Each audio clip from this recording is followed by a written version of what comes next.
Сотрудники Минприроды Ингушетии совместно с сотрудниками правоохранительных органов и общественными инспекторами проводят рейдовые мероприятия в целях предотвращения незаконной вырубки хвойных пород в преддверии новогодних праздников. В министерстве напомнили об ответственности за незаконную вырубку хвойных насаждений. Штрафы для граждан составляют от 3 до 4 тысяч, для должностных лиц от 20 до 40 тысяч, для юридических от 200 до 300 тысяч рублей. 13-15 декабря на Северном Кавказе прогнозируется сильный дождь с мокрым и обычным снегом, гололед, а также ветер до 30 метров в секунду, сообщили в Гидрометцентре России. С вечера пятницы и всю субботу прогнозируются метель и снежные заносы на дорогах. Температура, по данным Росгидрометцентра, понизится на 10-15 градусов.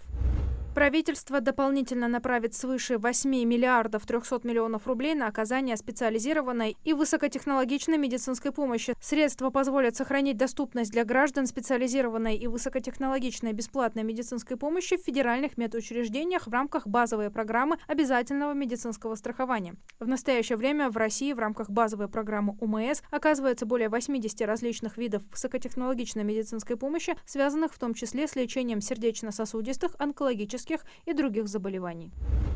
Госдума в первом чтении отклонила законопроект о включении 31 декабря в число новогодних каникул. Законопроектом предлагалось внести изменения в Трудовой кодекс России, в частности, заменить выходной 8 января на 31 декабря. Депутаты заявили, что работники все равно в этот день берут отгулы, оформляют отпуска и отдыхают, поэтому незачем признавать этот день выходным официально.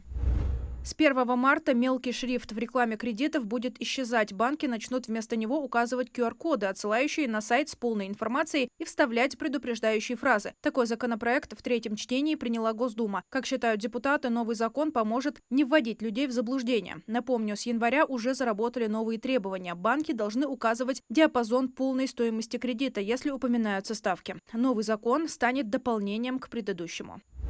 Минпросвещение и Рособорнадзор утвердили расписание ЕГЭ на 2025 год. В основные дни с 23 мая по 11 июня экзамены сдают большинство выпускников. В резервные дни с 16 по 23 июня выпускники смогут пересдать экзамен по уважительной причине или сдать экзамен по одному из предметов, даты проведения которых в основном периоде выпали на один день. Также в эти дни к сдаче ЕГЭ допускаются выпускники прошлых лет и 11-классники, которые не набрали проходной балл по математике или русскому языку. 3 и 4 июля школьники смогут пересдать один предмет по выбору. В этом случае первый результат экзамена будет аннулирован.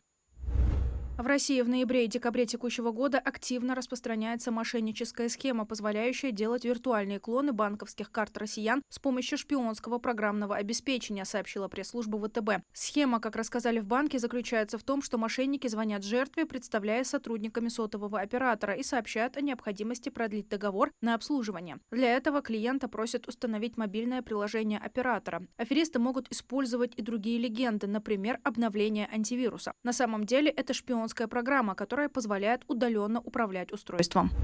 Идрис Алиев занял 3-е место на чемпионате Казахстана по джиу-джитсу. Спортсмен завоевал бронзовую медаль в весовой категории до 85 килограммов. Идрис Алиев – ученик Антона Муратова и представляет зал KTT Грэс.